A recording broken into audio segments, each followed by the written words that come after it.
चर्चा हम लोग जिस जगह से शुरू किए हैं उसमें एक एक करके हम मानव को, परिवार को, समाज को, प्रकृति को समझने का काम शुरू कर रहे हैं और ये देखने का कोशिश करेंगे कि इस समझ के आधार पर जितने प्रश्नों की लिस्ट हम बना रखे हैं वो एक एक करके सॉल्व होती हैं कि नहीं।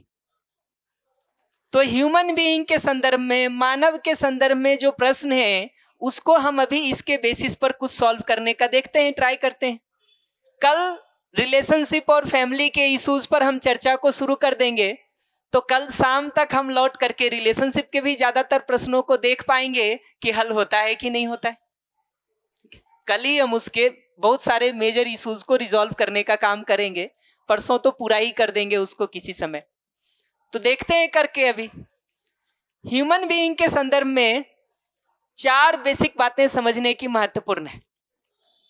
पहला ये कि हमारी 2 अलग अलग प्रकार की नीड्स हैं। हमारी जो नीड्स हैं उसको ब्रॉडली 2 कैटेगरी में आइडेंटिफाई किया जा सकता है। एक कैटेगरी वो है जो शरीर से जुड़ा हुआ है, शरीर के साथ बदलता रहता है। दूसरी कैटेगरी वो है जो शरीर से जुड़ा हुआ नहीं है। उदाहरण के लिए, जब हम छोटे होते हैं 2 रोटी की भूख होती है, बड़े होते हैं तो 4 रोटी की भूख हो जाती है। जब हमारे शरीर की लंबाई 1 मीटर की है तो थोड़ा कपड़ा चाहिए। जब वो लंबाई बढ़ के 1.5 मीटर हो जाए, 1.25 मीटर हो जाए तो ज्यादा कपड़ा चाहिए होगा। जब हम छोटे हैं 3 फीट का बेड चाहिए सोने के लिए, जब बड़े हो जाते हैं तो 6 फीट का बेड चाहिए सोने के लिए। जब हम छोटे होते हैं तो रात में सोने के लिए 3 फीट का चादर पर्याप्त है हमारे लिए, उतने साइज की रजाई पर्याप्त है हमारे लिए। जब हम बड़े हो जाते हैं तो 6 फीट, 6.5 फीट की रजाई और चादर चाहिए हमको सोने के लिए। तो ये जितनी जरूरतें शरीर से, सुविधा से जुड़ी हुई हैं, इन जरूरतों को आप देखेंगे तो शरीर के साथ बदलता रहता है। शरीर स्वस्थ हो तो एक तरह के भोजन की जरूरत है। शरीर बीमार हो जाए तो हो सकता है कभी भोजन ना भी करें हम, हो सकता है कभी दूसरे तरह के भोजन की जरूरत हो। वही भोजन शरीर के बीमार होने पे हम नहीं करते जो स्वस्थ रहने पे करते। तो ये जरूरतें शरीर के हिसाब से बदलती रहती। गर्मी के मौसम में भी बुखार आ जाए तो हमको ठंड लगती है, बाकी लोग स्वेटर नहीं भी पहने हो, हमको स्वेटर की, रजाई की जरूरत पड़ने लगती है। तो इधर वाली जरूरतों को देखेंगे ना तो शरीर में बदलाव के साथ साथ बदलता रहता है। हमारा फिर से एक बार रिक्वेस्ट है, जो लोग मोबाइल में इंगेज्ड हैं, हमारा फिर से एक निवेदन है कि एक सेशन कम से कम हमको भी थोड़ा समय दे दें, ऐसा रिक्वेस्ट है हमारा। क्योंकि आप भी समय को इन्वेस्ट कर रहे हैं, हम भी उस पर बात करना चाह रहे हैं, तो मुझे लगता है हमारा बेहतर कनेक्शन हो पाएगा आपके साथ। तो ये बात मैं कह रहा था कि अपनी जरूरतों को देखेंगे तो एक जरूरत है जो शरीर से जुड़ी हुई जरूरत है। शरीर के साथ साथ, शरीर में बदलाव के साथ साथ वो जरूरतें, वो नीड्स बदलती रहती हैं। जबकि एक दूसरी नीड है जो शरीर में बदलाव के साथ नहीं बदलती है। 15 साल के बच्चे को भी अफेक्शन की, स्नेह की जरूरत है, 40 साल में भी जरूरत है। शरीर स्वस्थ है तब भी सम्मान की जरूरत है, शरीर बीमार हो जाए तब भी सम्मान की जरूरत है। शरीर छोटा हो तब भी विश्वास से जीना चाहता है, शरीर बड़ा हो गया हो तब भी विश्वास से ही जीना चाहता है। ये विश्वास, सम्मान, स्नेह जैसी जरूरतों को देखेंगे ना तो ये शरीर के साथ नहीं बदलती हैं, ये तो एक जैसी बनी रहती हैं हमारे में लगातार। ये पहले पॉइंट पर कोई भी प्रश्न हो तो बात कर सकते। ये पहला पॉइंट समझ में आया? माइक जहां भी है, प्रश्न, सिर्फ इससे जुड़ा हुआ प्रश्न। अब हम प्रश्नों को थोड़ा लिमिट करके रखेंगे, इस बिंदु पर ही बात करेंगे। जी भैया, ये जो मन की जरूरत और शरीर की जरूरत है, इनका आपस में एक दूसरे पे प्रभाव पड़ता है क्या?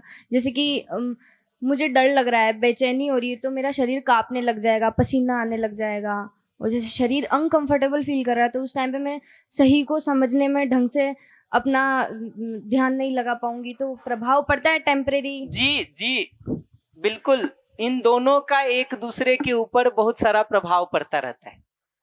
शरीर आपका बीमार हो जाए ना, तो यहाँ बैठ के हमको सुनना भी कठिन हो जाएगा, कठिन हो जाएगा। कई बार आप बातों को सुनने में इंगेज हो जाते हैं। आज लंच ब्रेक में कोई हमको कह रहे थे कि 1 कैसे बज गया, हमको पता नहीं चला। तो कई बार बातों को सुनने में इंगेज हो जाते हैं, तो शरीर के दर्द पर भी ध्यान नहीं जाता है। तो ये प्रभाव तो एक दूसरे पर पड़ ही रहा है। इसीलिए कह रहे हैं कि ह्यूमन बीइंग जो है, मानव जो है, वो सेल्फ और बॉडी, इन दोनों का कोएग्जिस्टेंस है। ये दोनों साथ साथ हैं और ये दोनों का एक दूसरे पर प्रभाव पड़ता ही है, पड़ता ही है। तो पहली बात मैं ये कह रहा हूं कि ह्यूमन बीइंग की 2 प्रकार की आवश्यकता है। कुछ ऐसी हैं जो शरीर से प्रभावित होती हैं, शरीर के साथ बदलती हैं। दूसरी वैसी हैं जो शरीर के साथ नहीं बदलती हैं। ये पहला पॉइंट पकड़ में आया। इसी डिफरेंस को समझने के लिए ये नीचे 2 बात लिखी हुई है कि शरीर से जुड़ी हुई आवश्यकताओं को देखेंगे तो वो कभी कभी हमारी जरूरत होती है और समय के साथ बदलती रहती है। इस रूप में उसको टेम्पररी या सामयिक लिखा है। समय के साथ बदल जाता है। गर्मी लगती है तो ये स्वेटर की जरूरत नहीं है, वापस ठंड शुरू हो गई और मुझे थोड़ी ज्यादा ही लगती है तो पहनने की जरूरत आ गई। दोपहर में नहीं पहने था, अभी पहना हुआ दिख रहा हूं।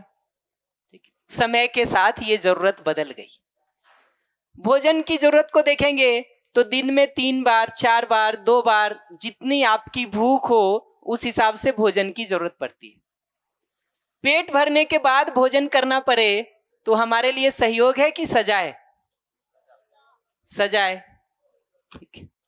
अच्छा से अच्छा खाना भी जो आपको बहुत पसंद हो, जैसे जैसे पेट भरता जाता है और फिर गला भरता जाता है ना, वैसे वैसे उसको खाना हमारे लिए समस्या होता चला जाता है। फिर आपको कोई 10,000 रुपया भी दे और कहे कि 1 रसगुल्ला और खा लो, नहीं खा सकते। 10,000 में 2-1 खा भी लेना, फिर कह दे कि अगला खा लो, 50,000 देंगे, तो भी नहीं खाएंगे। क्योंकि एक सीमा के बाद वही मिठाई, वही भोजन जो शरीर के लिए अनुकूल था, धीरे धीरे हमारे लिए प्रतिकूल हो जाता है, खराब हो जाता है। जितनी भूख हो, पेट भर गया हो, उसके बाद भी हम खाना खाएंगे, हमारे स्वास्थ्य के लिए सहयोगी है कि समस्या है? ये बात दिखती।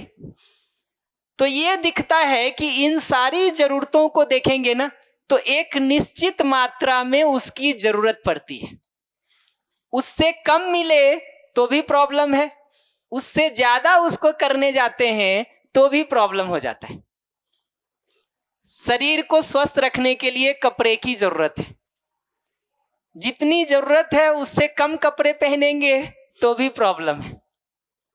जितनी जरूरत है उससे ज्यादा कपड़े पहनेंगे तो भी प्रॉब्लम है। तो ये दिखता है कि शरीर से जुड़ी हुई आवश्यकताएं एक निश्चित मात्रा में जरूरी होती हैं। बैठने के लिए 3 फीट अगर जगह चाहिए, 6 फीट अगर जगह चाहिए, तो 6 फीट के जगह में आप सहजता से बैठ पाते हैं। उससे कम जगह मिले बैठने के लिए तो भी कठिनाई लगती है। ठीक, और आपको 30 फीट जगह में बैठना हो घूम घूम करके, तो सहयोग है कि समस्या है? जी, सहयोग लगता है। अगर सहयोग लगता हो तो घूम घूम के बैठ के देखिएगा एक बार। जहां बैठे हैं ना, ये मन बनाइएगा कि अगले 1 घंटे में हमको जो है ना, इतनी जगह में बैठने के बदले ये सारी जगहों पे थोड़ा थोड़ा बैठ के देखना है। तो यहाँ बैठिएगा, फिर 2 मिनट बाद 3 इंच शिफ्ट करिएगा, फिर 6 इंच शिफ्ट करिएगा, देखिएगा आधे घंटे बाद आप आराम में हैं कि समस्या में हैं। ये पहचानना जरूरी है कि शरीर से जुड़ी हुई सारी जरूरतें एक निश्चित मात्रा में हमको चाहिए होता है। एक सर्टेन क्वांटिटी में वो हमारा नीड है, उससे ज्यादा होने में भी प्रॉब्लम है, उससे कम होने में भी प्रॉब्लम है। हम कपड़े खरीद के तो घर में बहुत रख सकते हैं, पहन नहीं सकते, और पहनेंगे तो समस्या देगा, न कि सहयोग होगा। जितनी जरूरत है, अगर घर के सारे कपड़ों को उठा के पहनना पड़े तो जिंदगी आराम में आएगी कि पनिशमेंट हो जाएगा? पनिशमेंट हो जाएगा। तो ये जरूरतों के बारे में ये बात दिखती है। लेकिन ट्रस्ट, रेस्पेक्ट, अफेक्शन जैसी नीड को अगर देखेंगे तो ये नीड कंटिन्यूअस नीड के रूप में समझ में आता है। ये कभी नहीं लगता है कि दिन भर बहुत सम्मान हो गया, अब शाम को थोड़ा अपमान हो जाए। लगता है दिन भर बहुत स्नेह के साथ जी लिए, अब थोड़ा विरोध कर लेते हैं। जैसे मीठा खा लिए, अब थोड़ा बीच में नमकीन बदल लेते हैं। चाय ज्यादा वो लग रही है, थोड़ा बीच में 2 बिस्किट खा लेते हैं। तो ये दिखना जरूरी है कि विश्वास, सम्मान, स्नेह जैसी जरूरतें हमारी कंटिन्यूअस नीड्स हैं। इनफैक्ट ये कंटिन्यूअस नीड है चूंकि हमारा, इसलिए दिन में कभी भी वो टूट जाए, महीने में कभी भी वो टूट जाए, हमको उसकी चोट लगती है, हमको उसकी पीड़ा होती है। भोजन अच्छा हो या बुरा, उसका जो सुख भी मिलता है ना, वो वही 15 मिनट सुबह, 15 मिनट दोपहर और 15 मिनट शाम मिलेगा कि नहीं? भोजन अच्छा लगे तो भी उसका सुख 15 मिनट सुबह मिलेगा, 15 मिनट दोपहर और 15 मिनट रात में। वो खराब भी लग रहा हो तो वही 15 मिनट समस्या होती है। लेकिन ये भाव की जगह से देखेंगे ना, चूंकि ये लगातार एक दूसरे के साथ जीते हुए में दिखाई देता रहता है हमको, इसलिए इसमें एक क्षण का भी ब्रेक होता है, वो हमारी पीड़ा का कारण बनता है। आपको लग सकता है अभी यहाँ बैठे हुए कि आप तो कोई सम्मान स्नेह पर ध्यान नहीं रखे हुए हैं, आपको तो नहीं चाहिए इस समय। जिसको भी लगता हो नहीं चाहिए ना, वो हाथ उठाइएगा। 2 लाइन हमको सिर्फ अपमानजनक बोलने की जरूरत है, आपको पता चल जाएगा कि अभी सम्मान और स्नेह चाहिए कि नहीं चाहिए। 2 ही लाइन अपमानजनक बोलना है, ज्यादा नहीं। सिर्फ एक ही बात कह देना है कि बकवास मत करो, थोड़ी देर चुप हो जाओ। और कुछ नहीं कहना है। पता चल जाएगा कि ये सम्मान और स्नेह की जरूरत है कि नहीं है। एक ही लाइन कहना है कि तुम व्यर्थ के डिस्टर्ब करते रहते हो, कभी तो मुंह बंद रखा करो। अभी पता चल जाएगा कि जरूरत है सम्मान और स्नेह की कि नहीं है। तो एक चीज ये पकड़ने की जरूरत है कि ये नीड हमारी, सम्मान की, स्नेह की जो नीड है, ये कंटिन्यूअस है। एक क्षण के लिए भी उसमें ब्रेक होता है ना।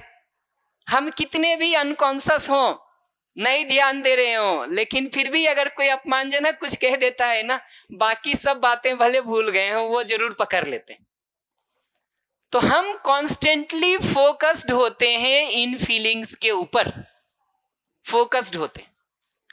और इनकी मात्रा की बात नहीं हो सकती, इनकी क्वांटिटी का मेजरमेंट नहीं होता है। ये भाव के रूप में है, फीलिंग्स के रूप में है, इनका मेजरमेंट नहीं है। इनको ऐसा नहीं माप सकते। जैसे भोजन में हम बात कर सकते हैं, 200 ग्राम चावल खाते हैं, 50 ग्राम दाल खाते हैं, 250 ग्राम सब्जी खाते हैं, 4 चपाती खाते हैं, ये माप हो सकती है। कपड़ा पहनते हैं तो 4 मीटर लगेगा, 5 मीटर लगेगा, ये माप हो सकती, माप हो सकती। लेकिन विश्वास, सम्मान, स्नेह जैसे भावों को देखेंगे तो इनका मेजरमेंट पॉसिबल नहीं है। ये सारा डिटेल बताने का 2 पर्पस है। एक पर्पस है इस बात को रीइंफोर्स करना कि ये दोनों अलग अलग प्रकार की नीड्स हैं, अलग अलग कैटेगरी है, इसको रीइंफोर्स करना चाह रहे हैं। ये जो डिटेल बताया ना, टाइम में, क्वांटिटी में जो डिफरेंसेस बताए, उसका सिर्फ 2 पर्पस है। वो आपको पकड़ में आ गया तो बात पूरी हो गई। पहला पर्पस ये है कि ये 2 अलग अलग टाइप्स की नीड हैं, वो हमको ध्यान में आ जाए। दूसरा, ये जो नीड है ट्रस्ट, रिस्पेक्ट, अफेक्शन से जुड़ा हुआ, ये नीड कंटिन्यूअस है हमारा, ये बात पर ध्यान चला जाए। ये दो पर्पस है सिर्फ। पहला ये कि ये दोनों अलग अलग टाइप्स की नीड हैं, ये हमको पकड़ में आ जाए। दूसरा ये कि ये जो सेल्फ वाली नीड है, मैं वाली नीड है, ये कंटिन्यूअस है, लगातार बनी रहती है, इस पर हमारा ठीक से ध्यान चला जाए। इतने पर कोई भी प्रश्न हो तो बताइए, एक बार उसको रिस्पॉन्ड कर देता हूँ। भैया छोटे छोटे प्रश्न बन गए जी। तो एक तो भैया जो आपने बोला ना और बड़े लोगों के प्रश्न हम कम लेंगे, हम पहले बता दे रहे हैं। जी आपका मन हो तो आंसर करें, प्लीज कंटिन्यू, तो बाद में पूछ नहीं प्लीज। तो एक तो आपने बोला भोजन का जो है ना 15 minutes 20 minutes 30 minutes what ever it is, वो धीरे खाता तो 30 मिनट्स मजा ले लेगा, बाद में चला जाए। लेकिन अब आपने पूछा तो बता दूं, बहुत बारीकी से देखिएगा ना, वो 30 मिनट भी भोजन का सुख नहीं मिलता है। आप अगली बार भोजन कर रहे होंगे ना, देखिएगा किसी बात का तनाव आपको पहले से हो, वो स्वाद अच्छा लगता है या मन उलझा रहता है, रुक के देखिएगा। हाँ, वो अगर मेंटल स्टेटस वैसा नहीं है तो वो भी नहीं आएगा, वो भी नहीं मिलेगा, ये पकड़ना जरूरी है। हाँ प्लीज। तो लेकिन जैसे 15 मिनट्स में जो भोजन लिया है, और कभी ऐसा भोजन मिला जिसमें बहुत आपको तृप्ति आ गई है ना, तो उसको याद करके भी या काफ़ी देर तक वो जो बना रहता है, वो क्या वापस कहीं इधर सेल्फ से किसी पर्टिकुलर पॉइंट से जुड़ रहा है क्या? वो उसका मतलब इतना ही होता है कि उतनी देर में कोई और विचार ध्यान में नहीं आ गया। बढ़िया खाना खा के 15 मिनट में उठिए और ठीक उतरते ही कोई दूसरा जो है अपमानजनक बात दो सुना जाए, देखिए क्या होता है। नहीं, लेकिन इवन अगले दिन भी उसको खाने को कभी बाय द वे याद आता ना, तो वो जो तृप्ति उस समय हुई थी वो फिर महसूस होती, मतलब अंदर वो कहाँ कनेक्ट होता है? रुक के देखिएगा कि अगली बार जब याद आता है तो वो तृप्ति याद आती है, तो फिर से आप वापस उतने ही सेटिस्फाइड महसूस करते हैं, या फिर से आपको लगता है कि जाके रसगुल्ला खाया जाए जाकर खाया जाए। ये अंतर पकड़ना जरूरी है।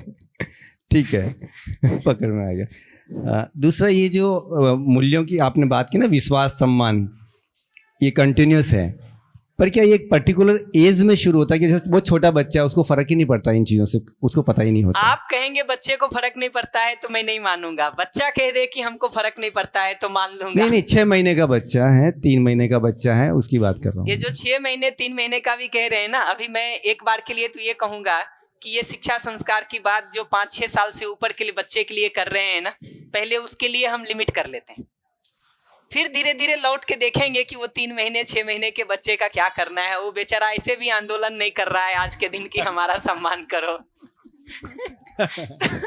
तो देख लेंगे उसको बाद में, अभी थोड़ा छोड़ देते हैं। ठीक है। एक भैया आपने टेम्परेरी वर्ड को थोड़ा ठीक से समझाया था, लेकिन थोड़ा मैं चूका भी हूँ।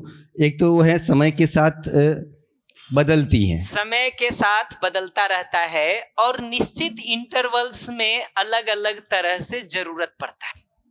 हाँ, निश्चित इंटरवल पर जरूरत पड़ता है कि खाना भी खा लिया अब नहीं तो वापस 6 घंटे बाद जरूरत पड़ेगा, है ना। पिछले सेशन में बात हो रही थी घर की, श्रेयांशी पूछ रही थी घर की हमेशा जरूरत है क्या?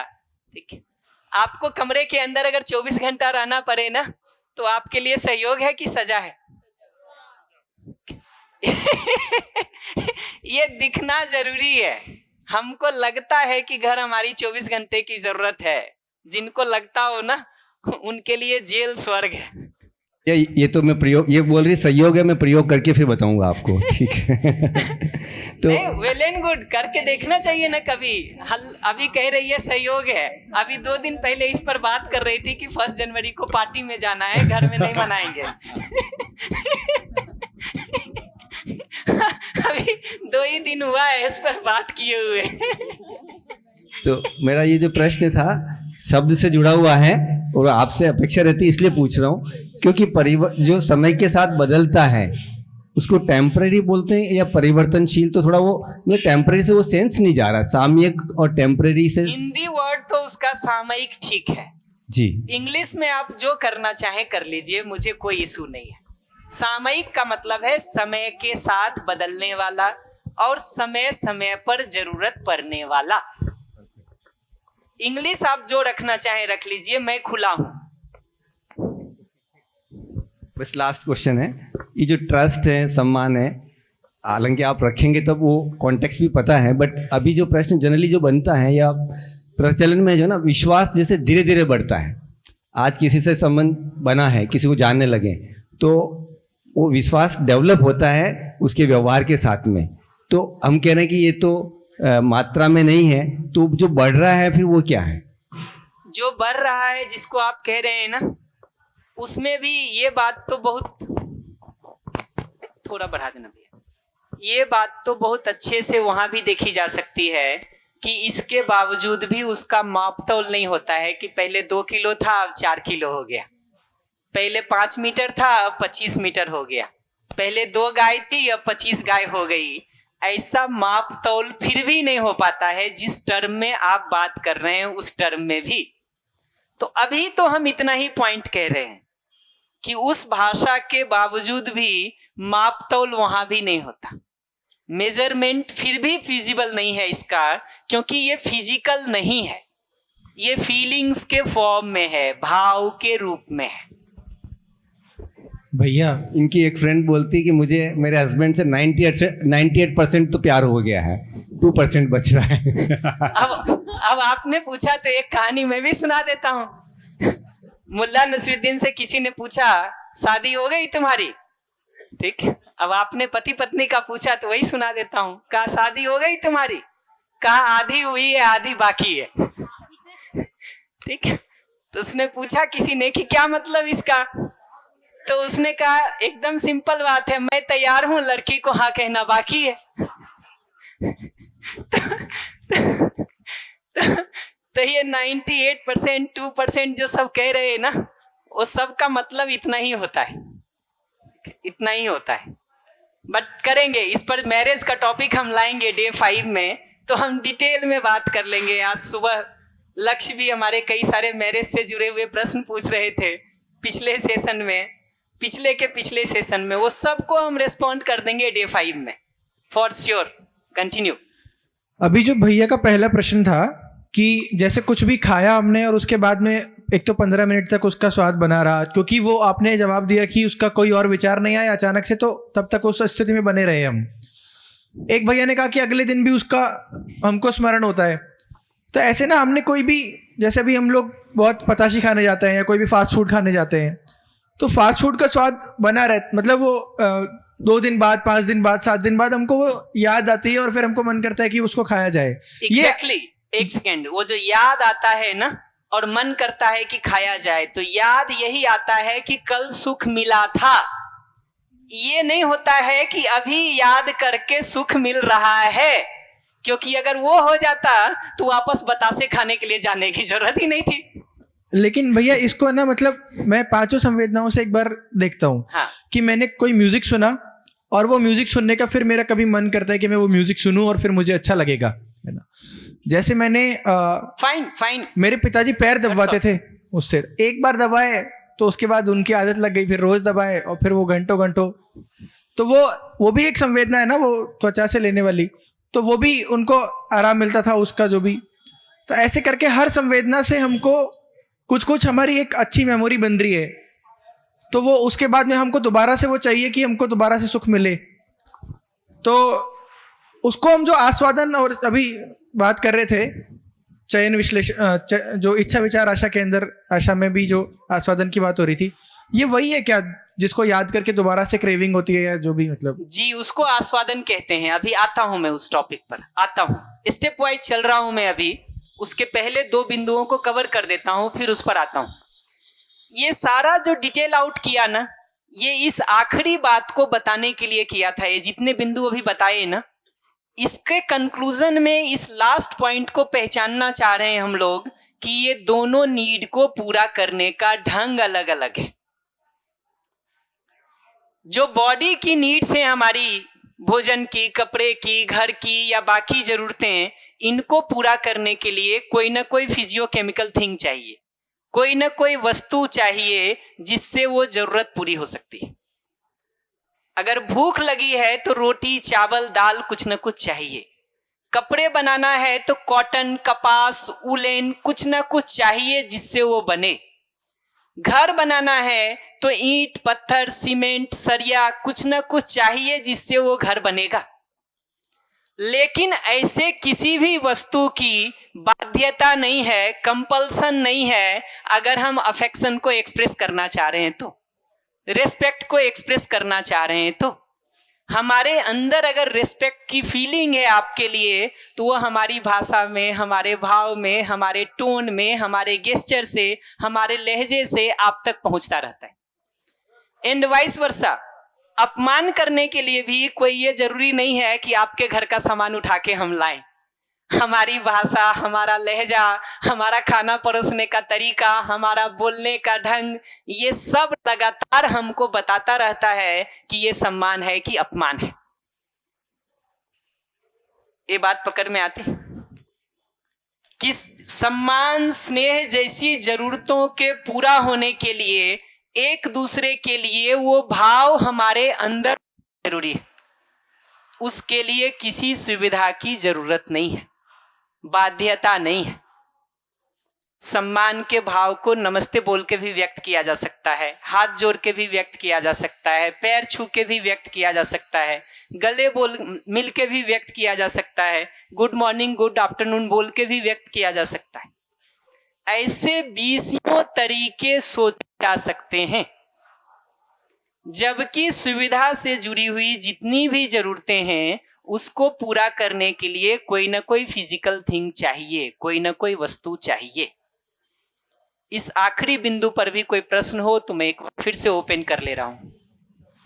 मैं रिपीट कर देता हूं, ऊपर से रिपीट कर देता हूं। पहली बात मैंने ये कही कि 2 अलग अलग प्रकार की आवश्यकता है।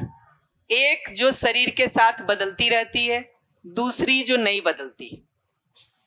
दूसरा ये कहा कि शरीर के साथ जुड़ी हुई आवश्यकताएं थोड़े थोड़े इंटरवल पर एक निश्चित क्वांटिटी में जरूरी होता है, जबकि सेल्फ से जुड़ा हुआ नीड कंटिन्यूअस नीड है हमारा। ठीक है। थर्ड बात मैं ये कह रहा हूं कि इनको पूरा करने का ढंग अलग अलग है। शरीर से जुड़ी हुई जरूरतों को पूरा करने के लिए कोई ना कोई फिजियोकेमिकल थिंग चाहिए, कोई ना कोई भौतिक रासायनिक वस्तु चाहिए। जबकि सेल्फ से जुड़ी हुई जरूरतों को पूरा होने के लिए भाव अपने अंदर होना महत्वपूर्ण है। मेरे में अगर आपके लिए स्नेह का भाव है, सम्मान का भाव है, मैं उसको एक्सप्रेस करके आप तक पहुंचा सकता हूं। आप में अगर मेरे लिए सम्मान का, स्नेह का भाव है, आप उसको इजीली हम तक पहुंचा सकते हैं। गिफ्ट देना कंपलसरी नहीं है उसमें, बल्कि बहुत बार तो ऐसा होता है कि हम गिफ्ट देने के बावजूद भी साल में 4-6 अवसरों पर आपको गिफ्ट दे भी देते हैं, लेकिन बचे दिनों में अगर ठीक व्यवहार आपके साथ नहीं रखते, ठीक भाषा नहीं रखते, ठीक टोन नहीं रखते, तो आदमी नाराज होकर वो सारा गिफ्ट उठा के फेंक देता है। एक दिन ले जाओ घर।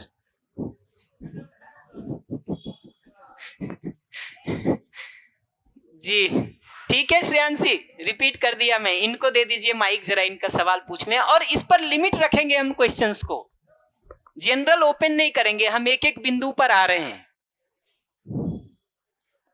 नमस्ते भैया। नमस्ते। अभी जो भाव की जो बात चल रही थी और सम्मान की बात चल रही थी, तो ऐसा क्यों होता है कि हम जब किसी से रिस्पेक्टफुली बात कर रहे हैं, या जैसे गुड मॉर्निंग का भी मैसेज किसी को कर रहे हैं, तो हमें ये उम्मीद रहती है कि हर बार आगे से मैं ही क्यों करूं? तो ये तो लिमिटलेस हो रहा है, या फिर यहाँ हमारे अंदर इतना भाव नहीं है कि हम भावपूर्ण नहीं है कि हम वापस उम्मीद कर रहे हैं कि हमें भी वो भाव मिले? जी, कहीं ना कहीं आप इसको भी लेन देन का सौदा मान रहे हैं कि 5 रुपया का सामान दिया तो तुम भी तो कुछ दो।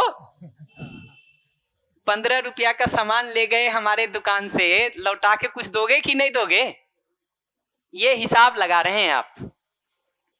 लगाएं न लगाएं उस पर तो मैं आगे आऊंगा। अभी इतना कहूंगा कि अगर ये हिसाब लगाने का काम कर रहे हैं तो समस्याएं जिंदगी में बनी रहेंगी।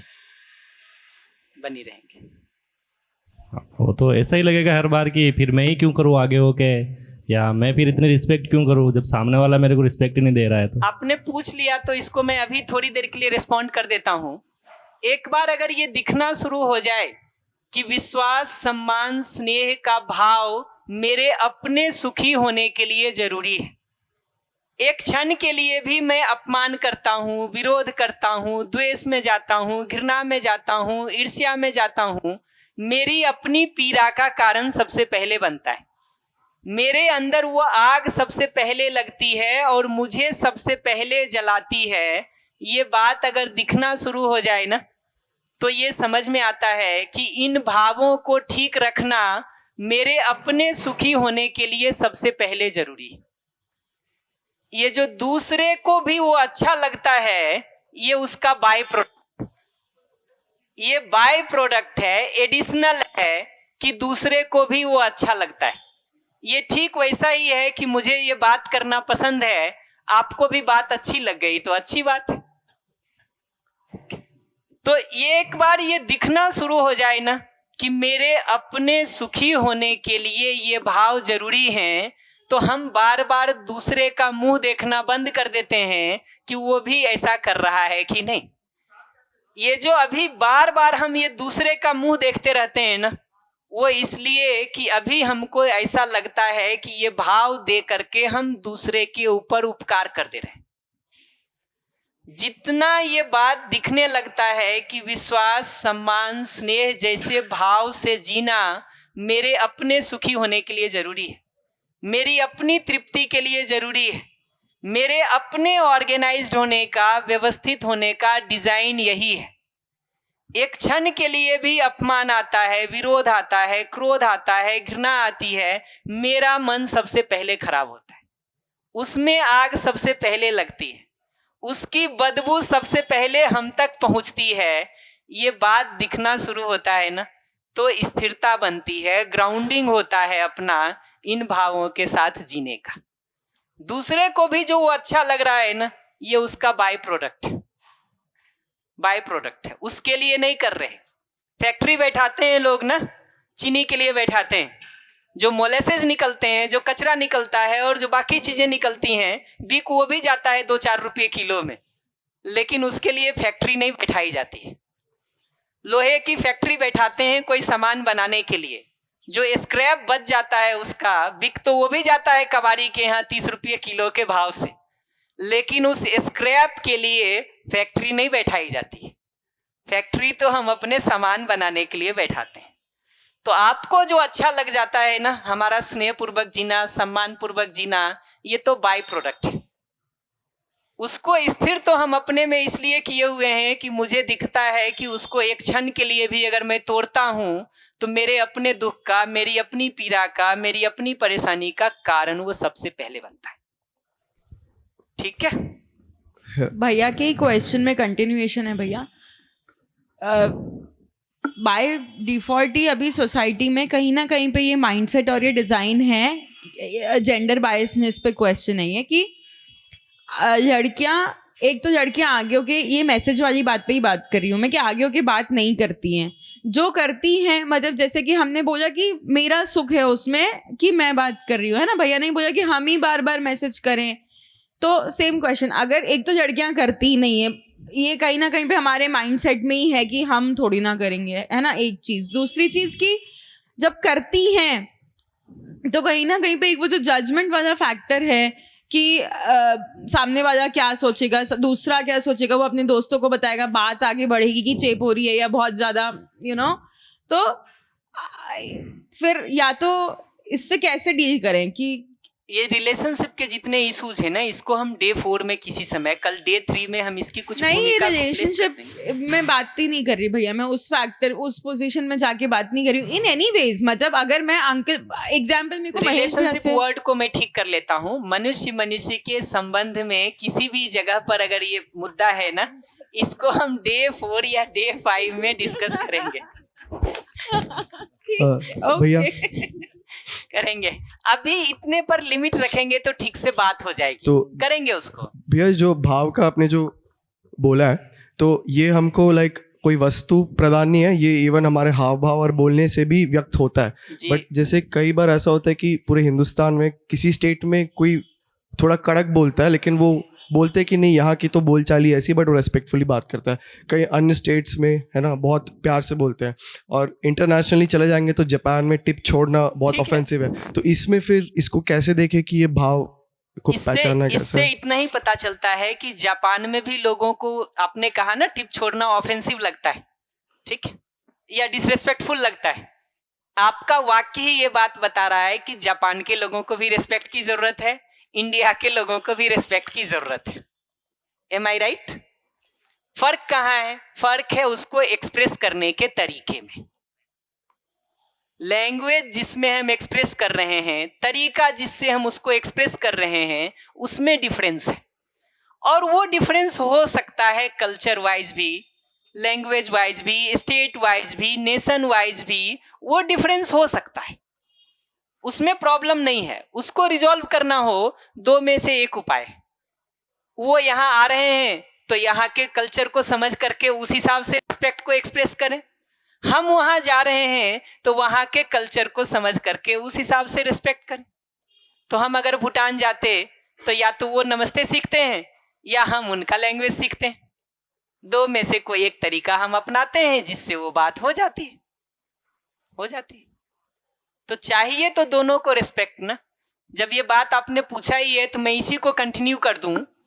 अब इतने के साथ देखिए कि ह्यूमन बीइंग जब हमको इस फॉर्म में समझ में आता है तो क्या जाति का, भाषा का, धर्म का, संप्रदाय का, जेंडर का, एज का कोई फर्क दिखाई देता है क्या? जनरेशन का कोई फर्क दिखाई देता है क्या?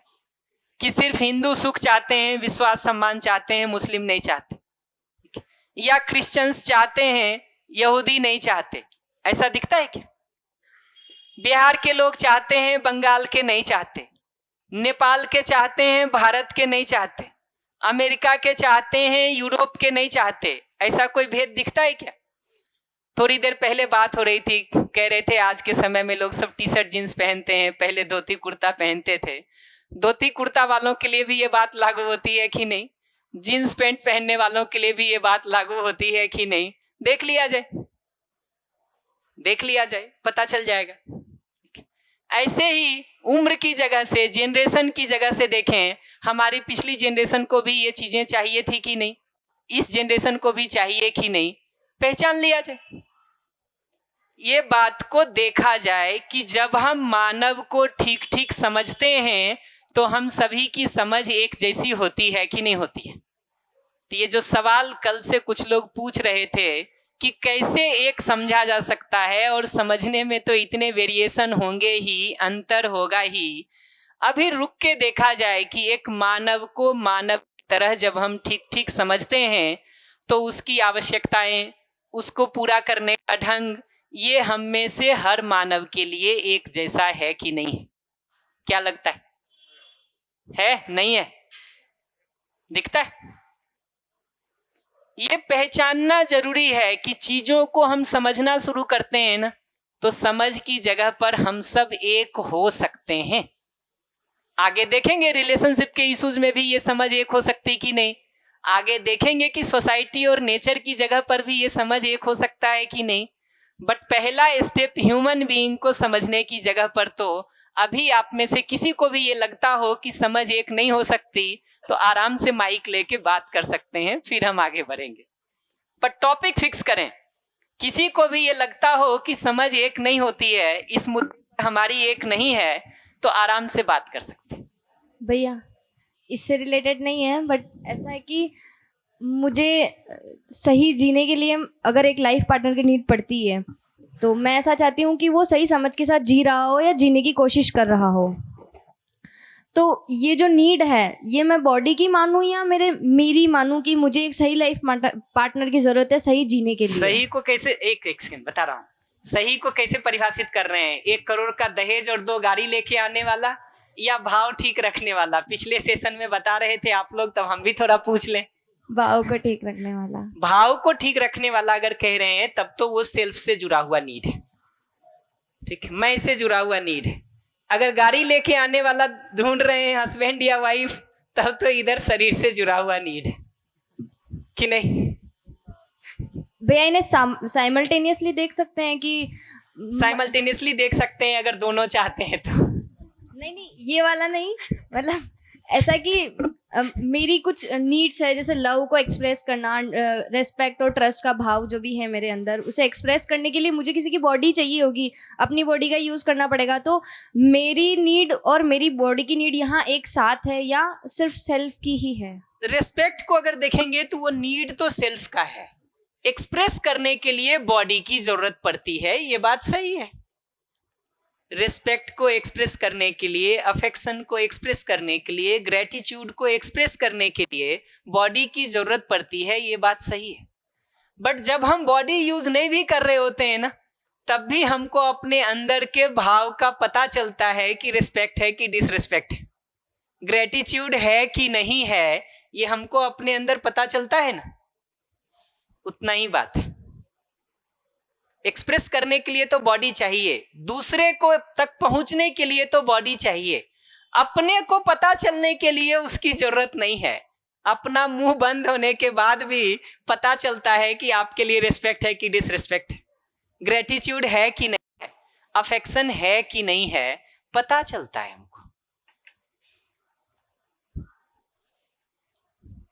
टॉपिक फिक्स रखेंगे हम प्रश्न के लिए अभी।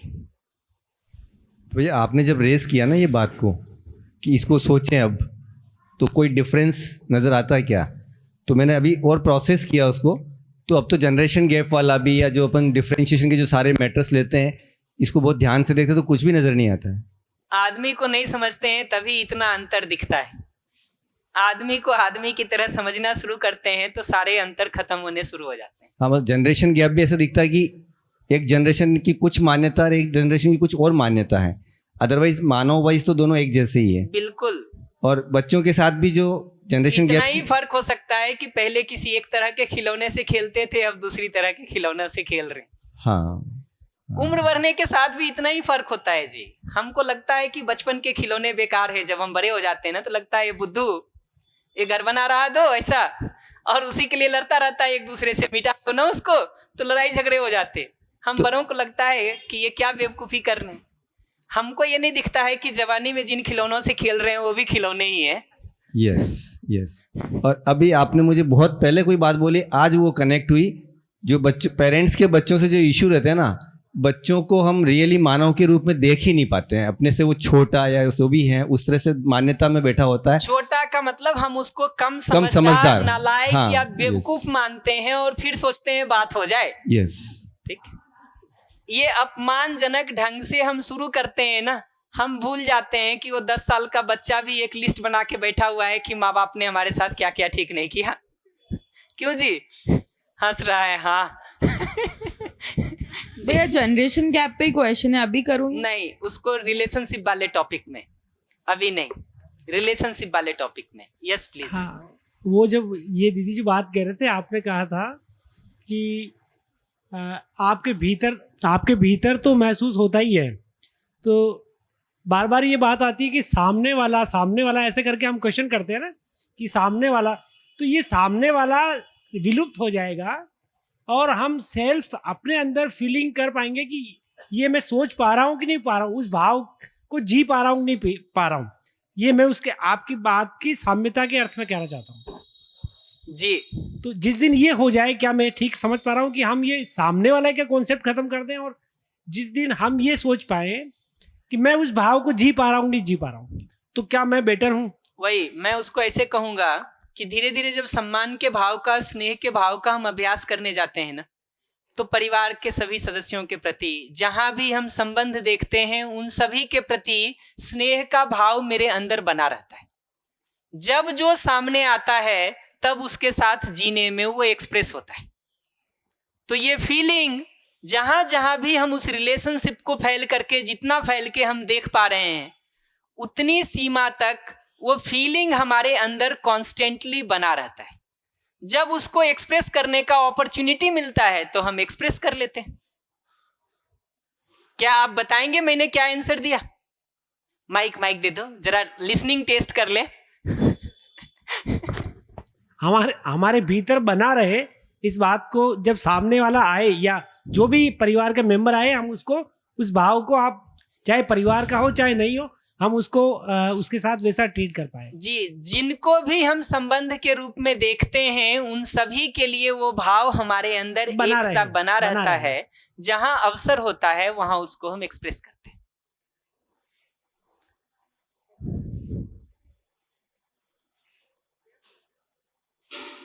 जी, इस लास्ट प्रश्न को लेके हम आगे बढ़ेंगे। नमस्ते भैया। नमस्ते।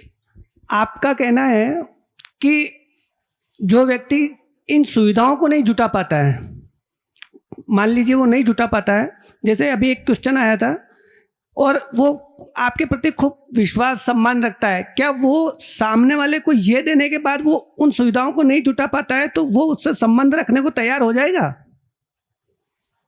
आप अपना प्रश्न पूछ रहे हैं कि किसी दूसरे का? किसी दूसरे का नहीं, मैं अपने लिए बात कर रहा हूँ। जैसे मान लो मैंने ये सब खूब आपके प्रति मेरा आदर भाव खूब है, लेकिन अगर मेरे पास ये सुविधाएं नहीं हैं तो क्या आप मेरे साथ संबंध रखना चाहेंगे? आपको लगता है कि आपको पैसा लेके यहाँ बुलाए?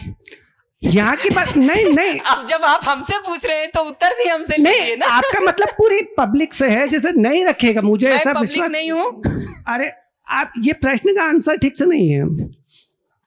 मेरा कहने का मतलब है कि इन दोनों में तालमेल बिठाएगा तभी वो व्यक्ति घर परिवार को ठीक से चला पाएगा। आप अगर घर परिवार की बात कर रहे हैं ना तो ऐसे पूछिए ना, ये मत कहिए कि कोई भी ऐसा करेगा कि नहीं करेगा। संसार में सब तरह के लोग हैं जी। तो फिर वही तो बात आ रही है कि तालमेल बिठाना जरूरी है। उत्तर दे रहा हूँ। भरोसा रखिए कि प्रश्न आपका आ गया है, भरोसा रखिए।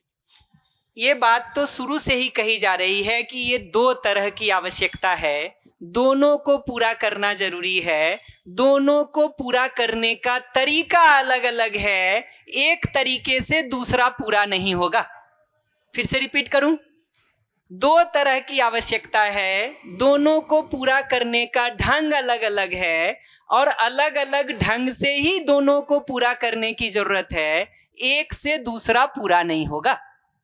हाँ, यही हुआ ना कि मतलब दोनों में तालमेल, दोनों आवश्यकताओं को पूरी करनी पड़ेगी। ये तो शुरू से ही शुरू बात कह रहे हैं कि दोनों को ही पूरा करना होगा। मैंने अभी इसी सेशन में सुना है, मैं आज ही आया हूँ, अभी बात हुई, आगे पहले क्या बात हुई मुझे नहीं पता, लेकिन अभी जो बात हो रही है उसका यही निकलता है कि इन दोनों में तालमेल बिठाना जरूरी है। केवल एक चीज को पूरी करके आप दूसरे से सम्मान नहीं पा सकते। पिछले 2 दिन से ये बात ही नहीं हो रही है किसी भी जगह पर कि किसी एक को करना है। बात ही यही हो रही है कि ये दोनों को पूरा करना है और दोनों को पूरा करने का ढंग अलग अलग है। दोनों को पूरा करना है और दोनों को पूरा करने का ढंग अलग अलग है, तरीका अलग अलग है। भाव की पूर्ति, भाव का फुलफिलमेंट भाव होने से ही होगा, सुविधा से नहीं होगा। इसी तरह से भूख लगी है तो रोटी से ही पेट भरेगा, मेरे सम्मान से पेट नहीं भरेगा। हाँ, यही बात हुई कि मतलब दोनों में तालमेल बिठा के ही जीवन को सही बिठाया जा सकेगा। दोनों को पूरा पूरा इंश्योर करके, तालमेल और एडजस्टमेंट भी मैं नहीं कहूंगा, दोनों को पूरा पूरा इंश्योर करके लाइफ में तृप्ति होती है। जिसमें जहां जितनी कमी रह जाएगी वो समस्या का कारण बनेगी। हेलो जी भैया, ये जो पूर्ति एवं उपाय के लिए लिखा है उसके अंदर मैं के लिए सही समझ और सही भाव होना चाहिए। उसके लिए अपने को किसी भौतिक और रासायनिक वस्तु की आवश्यकता नहीं है। पर कई बार हम स्टेज पे मेहमानों को बिठाते हैं, उसके अंदर हम उनको सही समझ और भाव मतलब जैसे बोल के उनका सम्मान करते हैं, पर साथ साथ उनको कई वस्तुएं भेंट करते हैं, उपरना, पहनाना, गिफ्ट देना, तो वहाँ रासायनिक वस्तुएं काम आ रही है ना उनके सम्मान के लिए। तो वहाँ भाव प्राइमरी है या वो गिफ्ट जो आप दे रहे हैं, शॉल, दुपट्टा या एक फूल, वो प्राइमरी है? मुख्य क्या है वहाँ? उसी भाव से वो सामान देते हैं। तो भाव प्रमुख है ना। भाव नहीं हो और उस गुलदस्ते को आप मुंह में मार के दें ठीक है तो क्या होगा? ऐसे ही घरों में, आपके घर में लोग आते हैं, बहुत बार बहुत बड़े बड़े गिफ्ट लेके आते हैं। आपको अगर दिखता है कि वो भाव नहीं है उनका आपके प्रति सम्मान का और बड़े बड़े गिफ्ट पहुंचा जा रहे हैं, तृप्ति मिलती है आपको कि नहीं मिलती है? नहीं मिलती ना। तो इतना ही बात कह रहा हूं कि भाव को एक्सप्रेस करने के लिए सुविधा का भी जरूरत पड़े तो प्रयोग कर सकते हैं, अनिवार्य नहीं है, बाध्यता नहीं है, कंपल्सन नहीं है कि एक फूल माला लाएंगे तभी सम्मान होगा, कंपल्सन नहीं है कि 2000 का शॉल देंगे तभी सम्मान होगा, कंपल्सन नहीं है कि 15,000 का एक गिफ्ट आपको भिजवाएंगे तभी स्नेह है। ये बाध्यता नहीं है। ये बात तो सही है कि स्नेह का भाव है, सम्मान का भाव है, तो सुविधा भी जो हमसे बन पड़ता है हम एक दूसरे के साथ उसको शेयर करते ही हैं, करेंगे ही। लेकिन वो बाध्यता नहीं है, वो सेकेंडरी है, प्राइमरी नहीं है। Thank you. भैया, वो जो मनुष्य के बीच संबंध में जो जियो का रिचार्ज कराते हैं वो भौतिक रासायनिक है कि नहीं है? वो भाव में डिफर करता है। कई बार जियो का रिचार्ज मान लिया फलाने ने नहीं कराया तो भाव कम पड़ जाता है, तो वो स्नेह का अभ्यास छूट जाता है। क्या चाहते हैं, जियो का रिचार्ज खुद कराएं कि दूसरा करा के दे? इस लास्ट कमेंट को लेके हम आगे बढ़ेंगे, प्लीज। एक सिचुएशन कभी कभी ऐसी आती है कि कभी जैसे किसी को काम करवाने के लिए ऑफिसर को रिश्वत देनी पड़ती है। अपना भाव तो उसको नहीं होता है देने का, लेकिन फिर भी देनी पड़ती है, तो उसको कैसे डिफरेंशिएट किया जाए?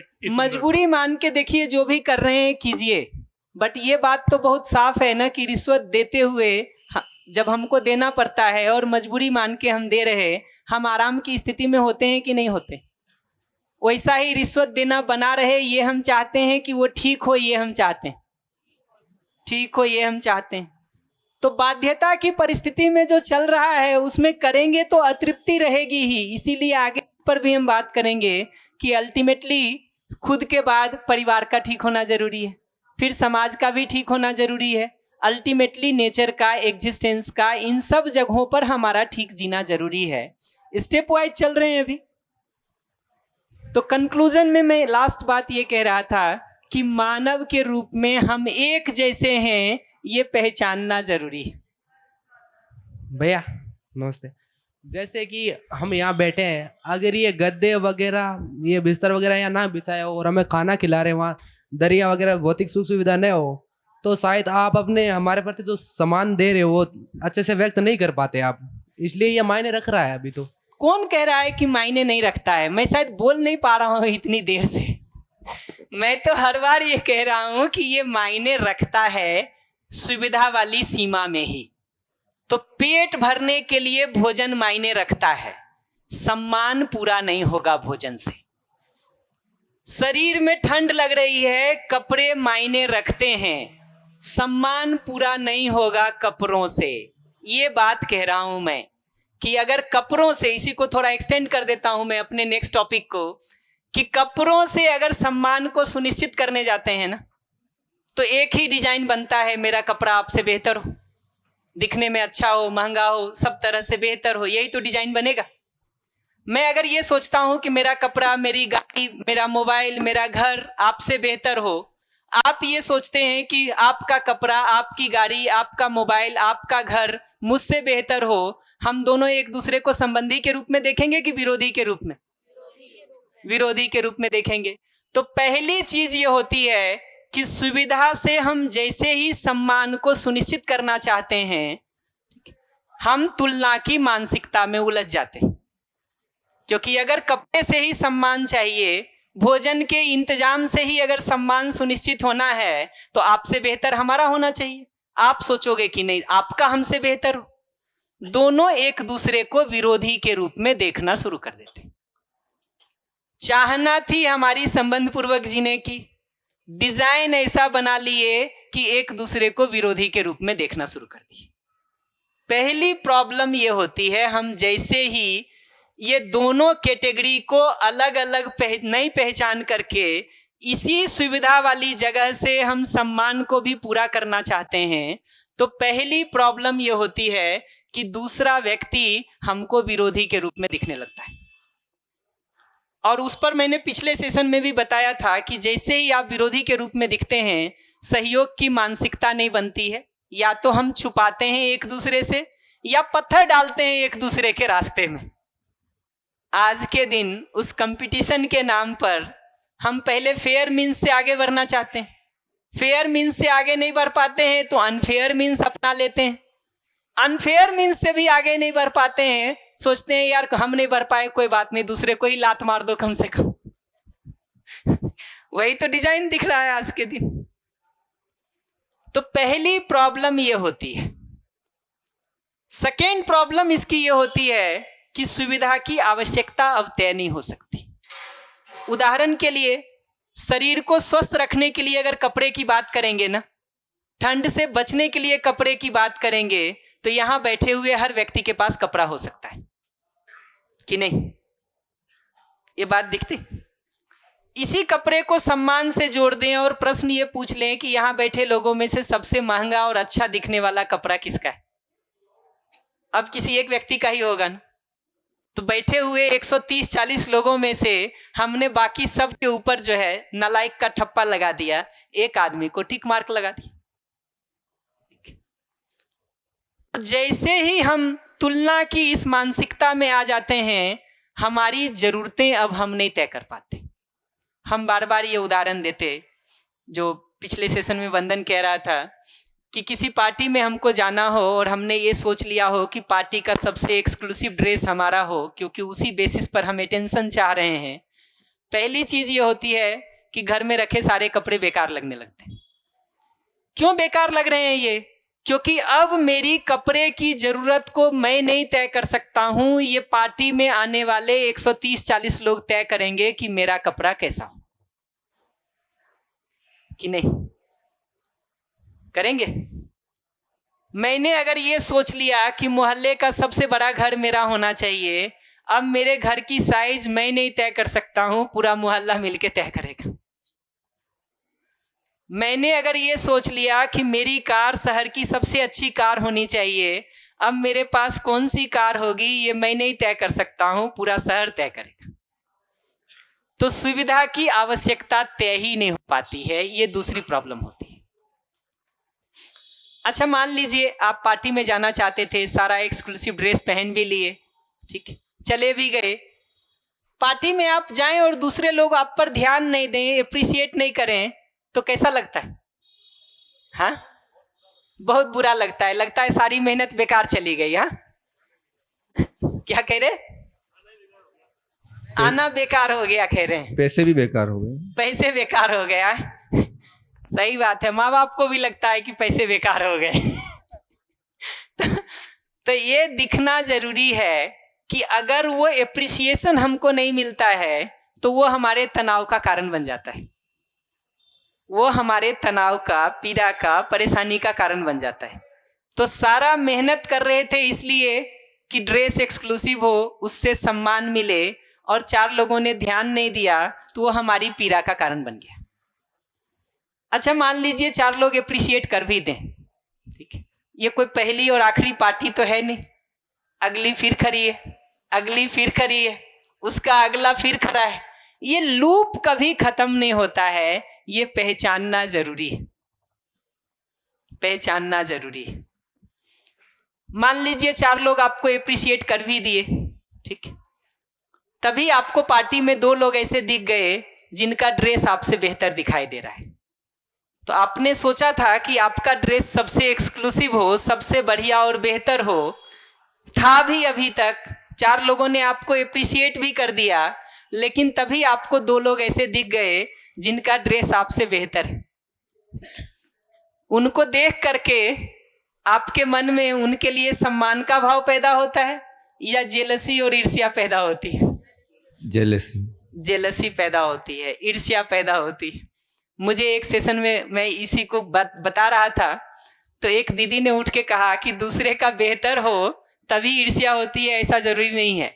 सेम ड्रेस निकल जाए ना तो भी लगता है बेकार हो गया।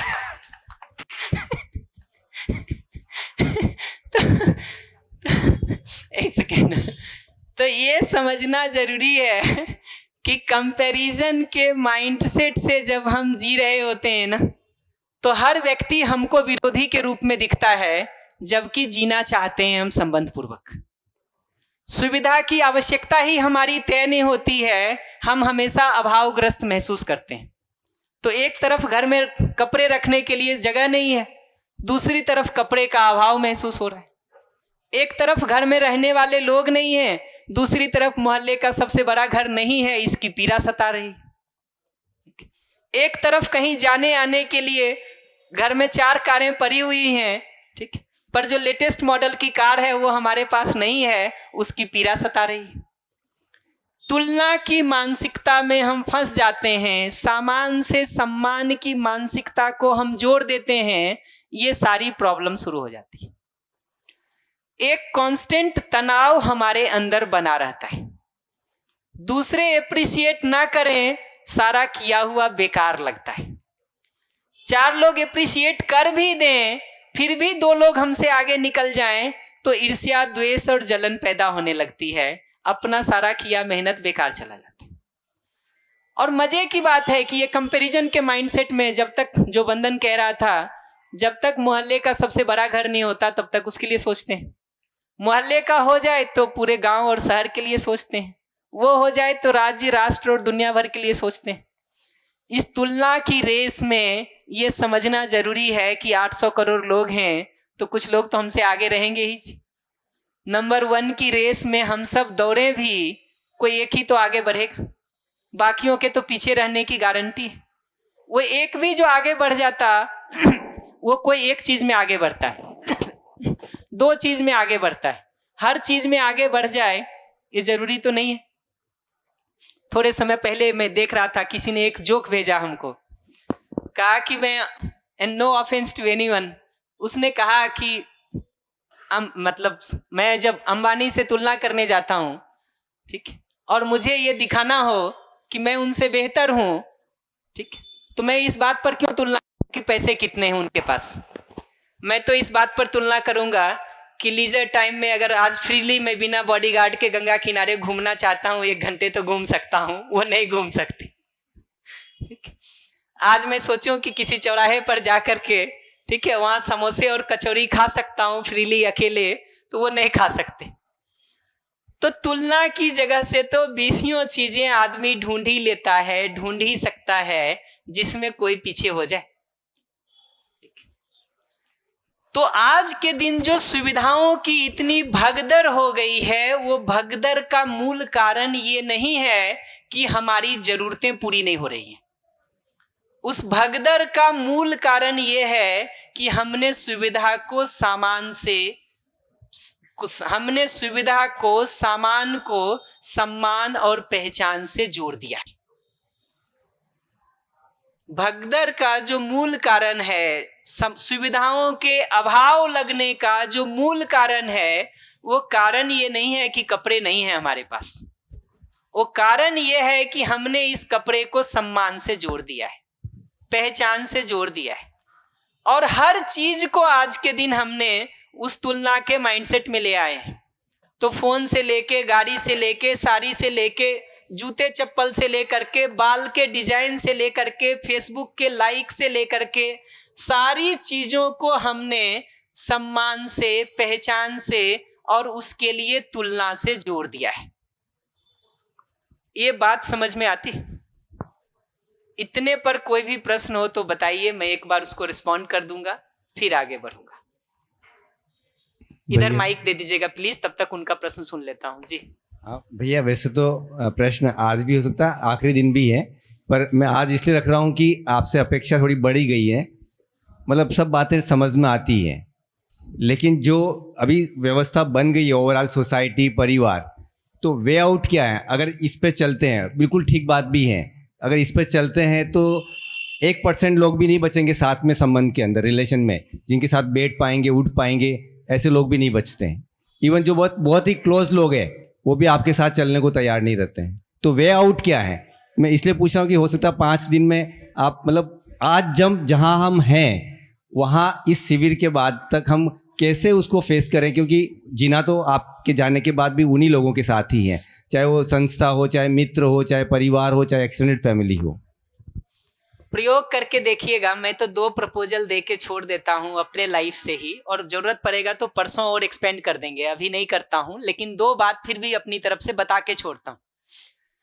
अभी हमको लगता है कि ये तुलना के माइंडसेट को हम छोड़ देंगे तो लोग छूट जाएंगे।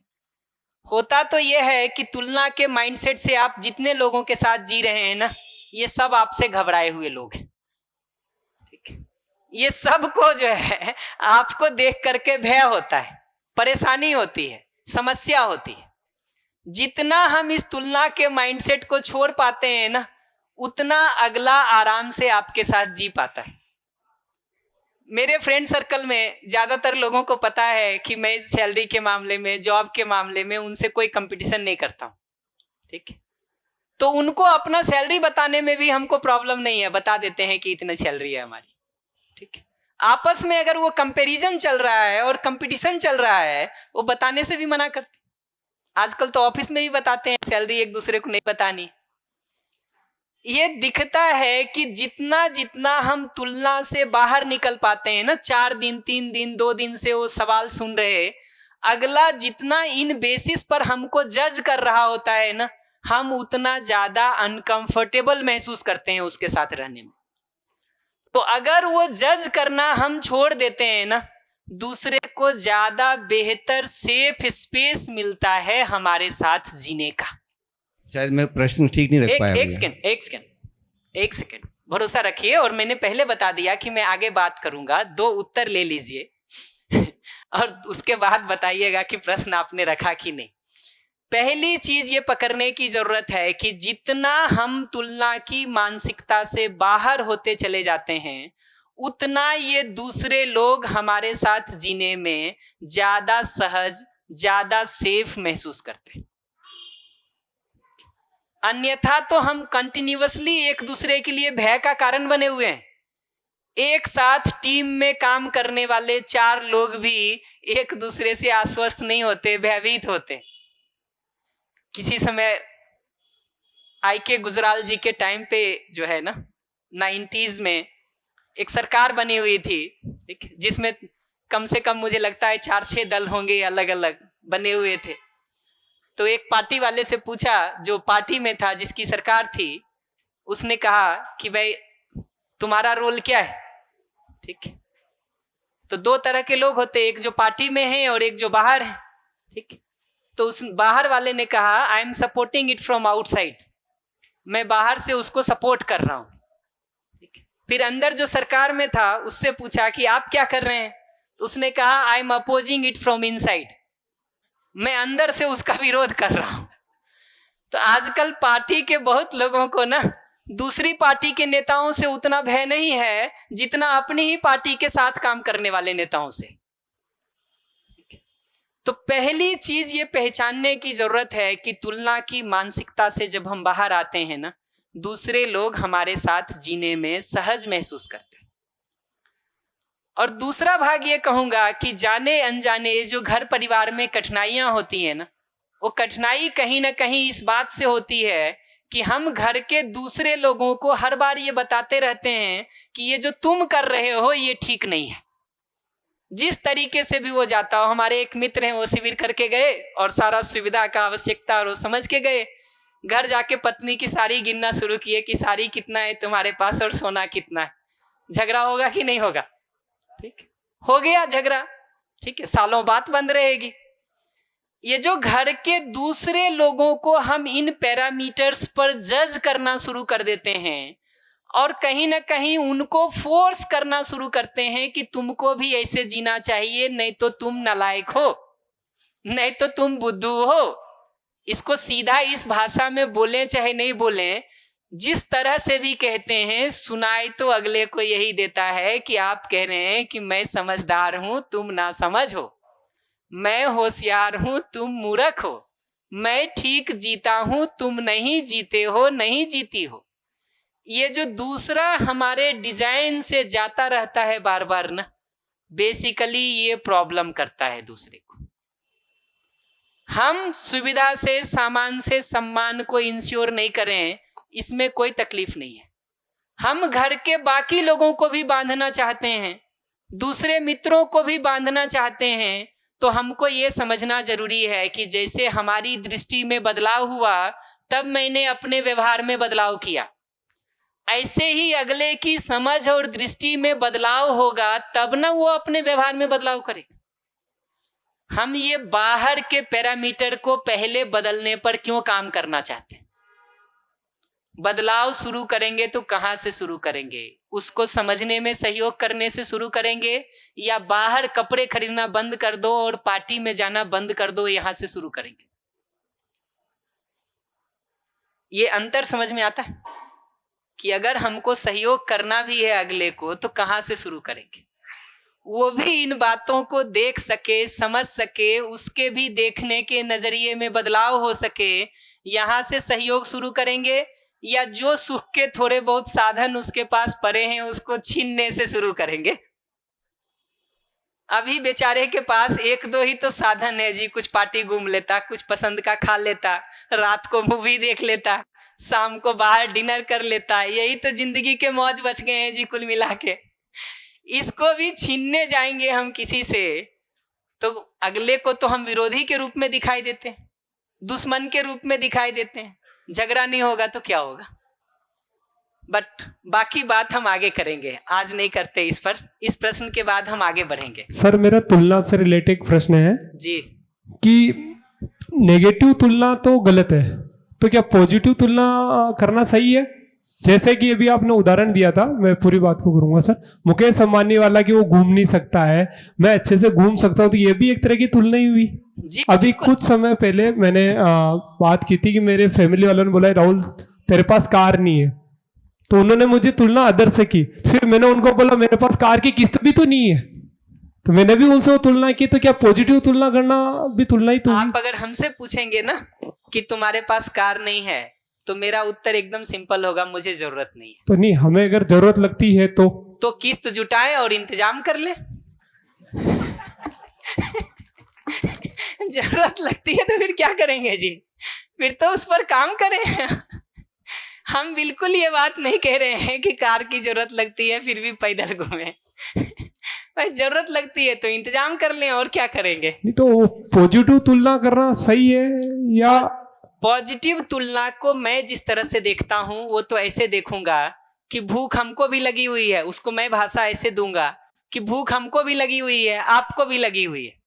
आप किसी तरीके से पेट भर पा रहे हैं, मैं नहीं भर पा रहा हूं, तो आपसे तरीके को सीख करके मैं भी अपना पेट भर सकता हूं। लेकिन ये मेरी नीड आपको देख के नहीं तय हो रही है, मेरी भूख आपके भूख को देख के नहीं तय हो रही है। मेरी भूख तो मेरे अपने जरूरत को देख के तय हो रही है। आपके पास पूरा होने का उपाय है, हम निश्चित रूप से उसको समझना चाहेंगे, सीखना चाहेंगे। और अगर आप हमको कंपटीटर के रूप में नहीं देख रहे होंगे तो आप हमको सीखने समझने में सहयोग करेंगे, नहीं तो 2 लात मार के हमको घूमने छोड़ देंगे कि 5 साल और उलझे रहो, कि नहीं?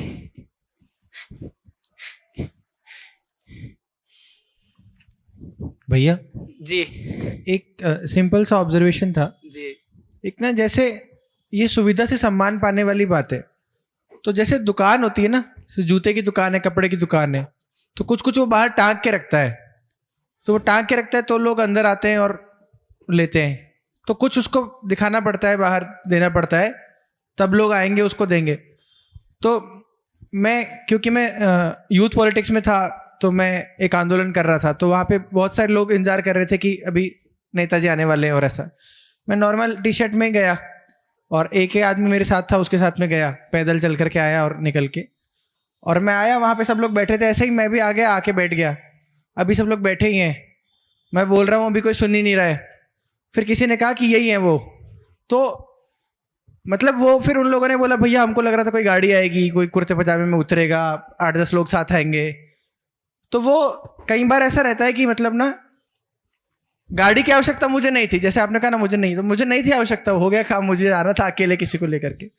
पर वो कई बार वो था ना कि वो डेकोरम मेंटेन करने वाली बात होती है ना, उसके लिए कई बार आवश्यकता लगती है कि हमारा तो एकदम छोटा उत्तर है, जो काम यही है वो 3 शब्द कहने से चल गया, उसके लिए 10 लाख की गाड़ी और ये काफिला और ये खड़ा करने की क्या जरूरत है? जो काम ये 3 शब्द कहने से चल गया, उसको 3 शब्द से ही चला लेंगे ना जी। उसके लिए 20 लाख की गाड़ी, उसके पीछे काफिला और उसके पीछे 15 लोगों को लगाने की क्या जरूरत है? नहीं भैया, वो मेरा क्वेश्चन भी यही था। आपके क्वेश्चन पर अभी नहीं आ रहा हूँ, उस पर अगली बार बात करेंगे। आपने छोड़ दिया मेरा क्वेश्चन। मैं तो पहले बता दिया आपको कि 2 दिन बाद बात करेंगे। बट आपने जो आंसर दिया वो मेरा क्वेश्चन नहीं था। 2 दिन बाद बात करेंगे। हाँ, वो कोई दिक्कत नहीं है, बल्कि आप अगले शिविर में करेंगे, ऐसा भी कोई दिक्कत नहीं, 2 दिन बाद, अगले शिविर भी नहीं, 2 दिन बाद। मेरा प्रश्न इसी से कनेक्टेड था। 2 दिन बाद हम जरूर करेंगे। तो जो आखिरी बात मैं इसके संदर्भ में कह रहा हूं ना, वो ये कि तुलना की मानसिकता में जब हम होते हैं ना, तो ऐसा भी नहीं है कि 20 लाख की गाड़ी खरीद करके प्रॉब्लम हल हो जाती है।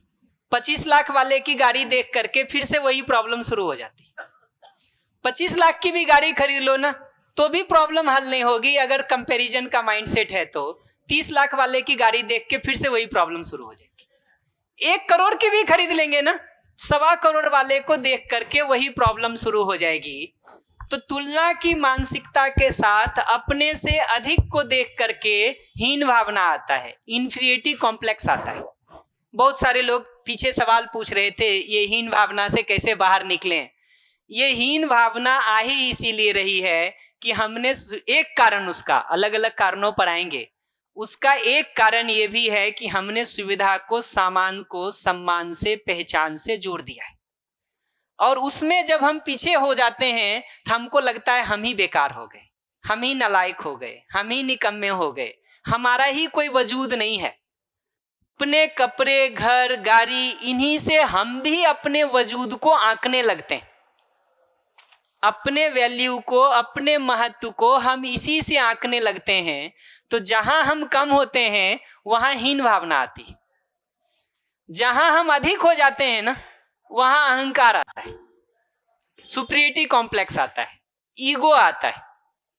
तो मैं बार बार कहता हूं, इस तुलना की मानसिकता से जब जी रहे हैं ना, तो अपने से कम वाले हमको अपने साथ जीने लायक नहीं लगते, वो तुच्छ लगते हैं, नालायक लगते हैं, नाली के कीड़े लगते हैं। वो मामा जी की कहानी सुना रहा था ना वंदन, तो ऐसा स्थिति हो जाता है कि कम वाले हमको अपने साथ जीने लायक नहीं लगते, और जो अधिक वाले हैं वो हमको अपने साथ जीने लायक नहीं मानते कि नहीं। तो कम वाले हमको अपने साथ जीने लायक नहीं लगते, अधिक वाला हमको अपने साथ जीने लायक नहीं मानता है। तो आधे इधर चले गए, आधे उधर चले गए, अपन बीच में अकेले रह गए। फिर शिकायत करते हैं जिंदगी में कोई साथी नहीं है सुनने के लिए। घर में भी जो 4 लोग इकट्ठा हो गए हैं ना आज के दिन, उनके बीच भी तुलना चलती रहती है। पति पत्नी के बीच भी झगड़े का एक बड़ा कारण ये तुलना है कि तुम अधिक समझदार हो कि मैं। और पूरे समय जो बात हो रही होती है ना, वो ये सिद्ध करने में लगे रहते हैं कि मैं समझदार हूं तुमसे ज्यादा। अच्छा, जैसे ही आप अगले को ये बताएंगे ना, वो घूम के आपको 4 तरह से बताने वाला है कि वो कैसे अधिक समझदार है। मैं हर बार वो कहानी सुनाता रहता हूँ। हमारे एक सीनियर हैं जो कहते रहते कि प्रोफेसर हैं, तो अब प्रोफेसर हो जाए किसी अच्छे कॉलेज में और पत्नी उतनी पढ़ी लिखी नहीं हो, तो स्वाभाविक रूप से लगता है कि हम बड़े होशियार हैं, इसको क्या आता होगा। तो घर में 20 तरह से बताते रहते हैं कि तुम चुप रहो, तुम इसमें नहीं बोलो, इस बारे में तुमको क्या पता है, इसका निर्णय तो हम लेंगे। हमको लगता है हम तो ठीक ही कर रहे हैं, इसमें गलत क्या है। हमको पता भी नहीं चलता है कि कॉन्स्टेंटली हम पत्नी का अपमान कर रहे हैं और चोट पहुंचा रहे हैं। ऐसा चोट किसी को पहुंचा रहे हैं तो वो अपना अवसर ढूंढती है। तो एक दिन बच्चे का रिजल्ट आया। बच्चा जब परीक्षा के बाद रिजल्ट लेके आया तो पत्नी ने सब देख वेख लिया, बढ़िया रख दिया उसको। शाम को वेट कर रही थी हस्बैंड के आने का। जब हस्बैंड आए तो वहीं जोर से चिल्लाई बेटे को कि बेटा तुम्हारा रिजल्ट आ गया, पापा को बताओ जरा। तो उसने पूछा हिंदी में कितने नंबर आए तुम्हारे? उसने कहा 95। पूछा मैथ्स में कितने नंबर आए? कहा 80। कहा हिंदी कौन पढ़ाती हैं? तो मम्मी। मैथ्स कौन पढ़ाते हैं? पापा। तो उसने सिद्ध कर दिया कि भाई तुम प्रोफेसर हो गए किसी बड़ी जगह के, ठीक है, बच्चे पढ़ाना तुमको नहीं आता है, हमसे सीखो थोड़ा। देखो 95 आया है। ये जो कंपैरिजन के माइंडसेट में हम उलझ जाते हैं ना, वो घर में ही इतना गहरा हो गया है कि बाहर तो छोड़िए जी। ठीक है, हमारे अपने रिश्तों में करवाहट का आज के दिन एक बड़ा कारण ये माइंडसेट है कंपैरिजन का एक दूसरे के साथ, कि मैं सही कि तुम, मैं ज्यादा बेहतर कि तुम। ये जो तुलना की मानसिकता में हम फंस गए हैं ना, ये परिवारों के भी टूटने का एक बड़ा कारण हो गया है। तो जो बात दीदी कह रही थी ना, मैं बार बार कहता हूँ, शोले मूवी में असरानी कहता आधे इधर जाओ आधे इधर जाओ और बच्चे मेरे पीछे आओ। देखे तो हमारी जिंदगी ऐसी हो गई है कि आधे हमको अपने साथ जीने लायक नहीं मानते, आधे को हम अपने साथ जीने लायक नहीं मानते, फिर लगता है कि अपना एक भरा पूरा संबंध होना चाहिए, कुछ लोग होने चाहिए। कहाँ मिलेंगे जी इस माइंडसेट के साथ? सॉरी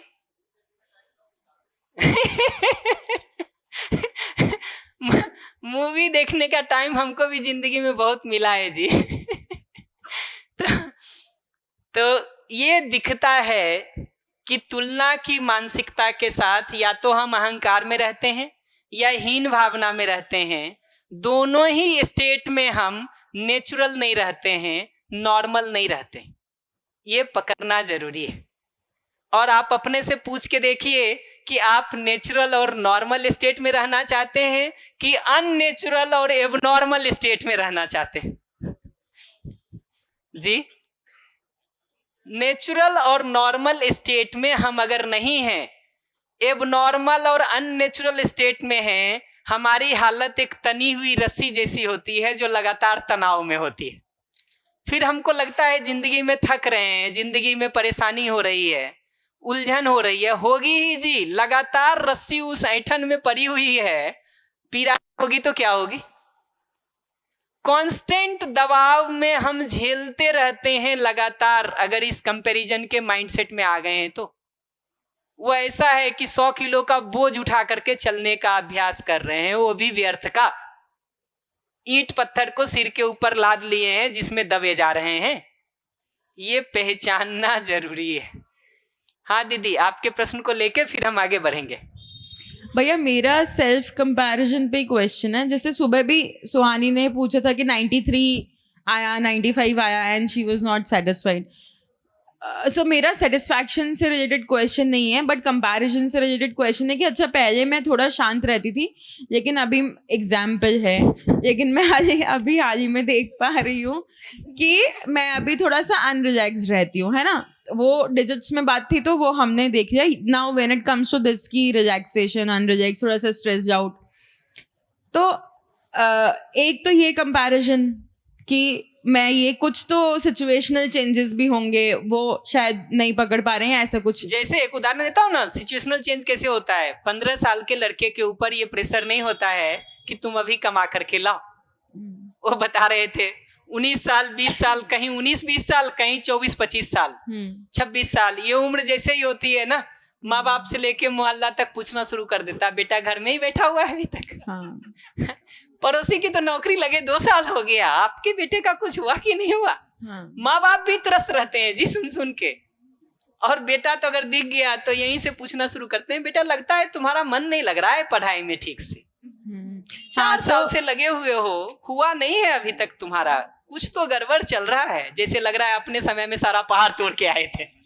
वो हमारे यहाँ एक कहानी सुनाते हैं कि एक बच्चे ने एग्जाम के बाद आया और मार्कशीट निकाल के पढ़ना शुरू किया। कहा मैथ्स में 40, हिंदी में 33, ठीक है, संस्कृत में 49। पापा चिल्लाए उधर से जोर से, नलायक, 1 ट्यूशन और 2 ये लगा रखे हैं, तब भी तुम्हारा ये हालत है। उसने कहा पापा ये मैं अपना नहीं आपका वाला मार्कशीट पढ़ रहा हूँ जो सफाई में निकला था।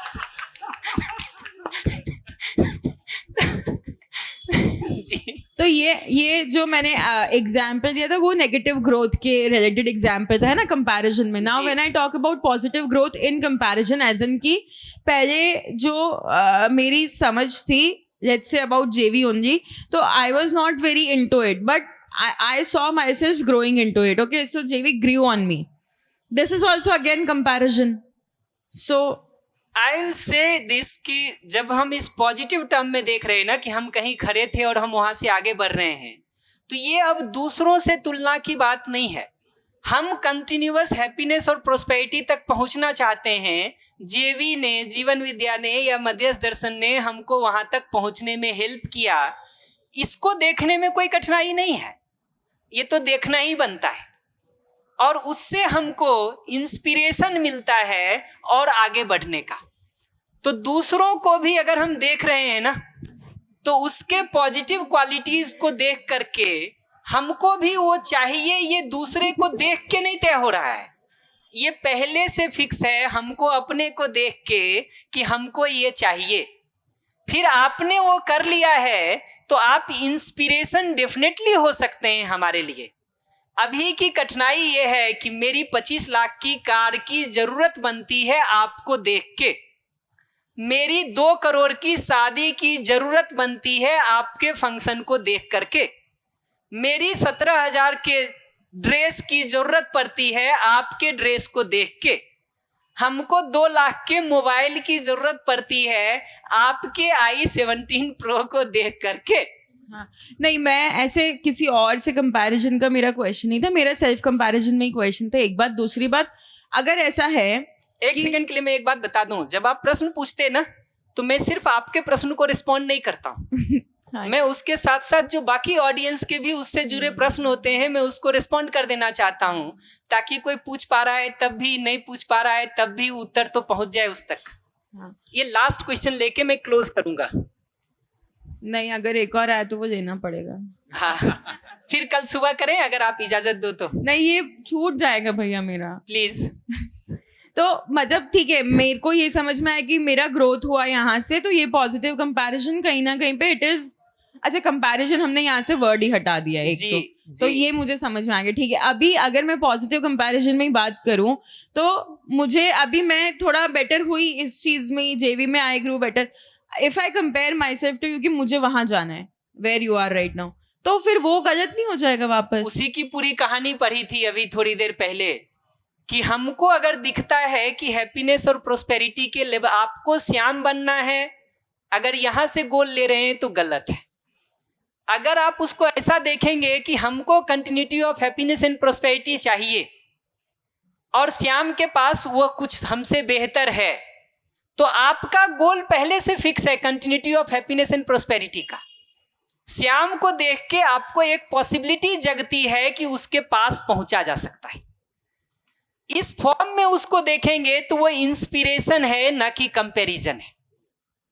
ये डिफरेंस पकड़ में आता? अच्छा, तो मतलब नॉन मटेरियलिस्टिक चीजों पे जब बात करेंगे तो वो इंस्पिरेशनल फॉर्म चीजों में भी अपनी जरूरत को पहचान के पूरा करने की हम बात कर रहे हैं, ना कि दूसरे को देख करके वो नीड क्रिएट हो रहा है हम में। That need is already there in मी।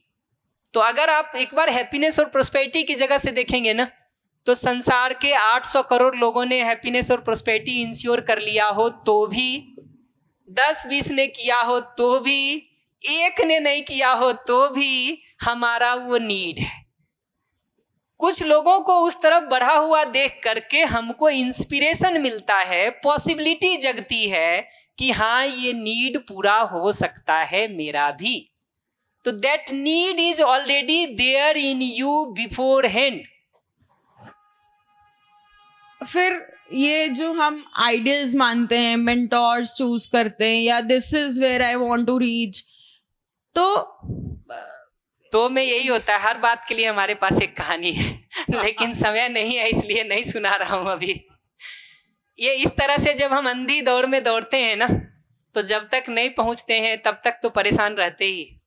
जिस दिन पहुंच जाते हैं ना, उस दिन दिखता है कि अगला भी गड्ढे में गिरा हुआ है, हम भी जाके गिर गए। हमारे सर के एक मित्र थे, वो 4 साल जूनियर उनका कोई एक था जो कंपनी का CEO हो गया। प्राइम मिनिस्टर से डायरेक्ट बात होती थी। 4 साल जूनियर उतने अच्छे पोस्ट पे पहुंच जाए तो कहते थे कि हमारे रोल मॉडल हैं, हम तो ऐसा ही बनना चाहते हैं, करना चाहते हैं। तो आए थे एक शिविर में, सुना रहे थे वो अपनी बात। कहा ये मेरा भ्रम किस दिन टूटा, जिस दिन हमको एक दिन फोन पे पता चला कि उसका ऑफिस में रहते हुए हार्ट अटैक हो गया और वहीं डेथ हो गई। तो मरना तो नहीं चाहते थे 50 साल की उम्र में, ठीक है। तो ये दौर में जब हम लगे रहते हैं ना, कुछ छोटी चीजों को देख करके हम किसी को रोल मॉडल बना लेते हैं, तो ये दिखता है कि जब तक नहीं पहुंचे हैं तब तक तो परेशान होते ही, पर उसके हस्र जब दिखाई देने शुरू होते हैं तब दिखता है कि ये रास्ता गलत हो गया। इसीलिए हर बार मैं कह रहा हूं कि आंख मूंद करके चलना शुरू करेंगे या अपने में जांच परख करने की प्रक्रिया को बेस बना के चलेंगे। उसी को लेकर के ये बात कर रहे कि बाहर जो भी हम जीने का काम कर रहे हैं, बेसिकली उसका निर्णय पहले हमारे अंदर होता है।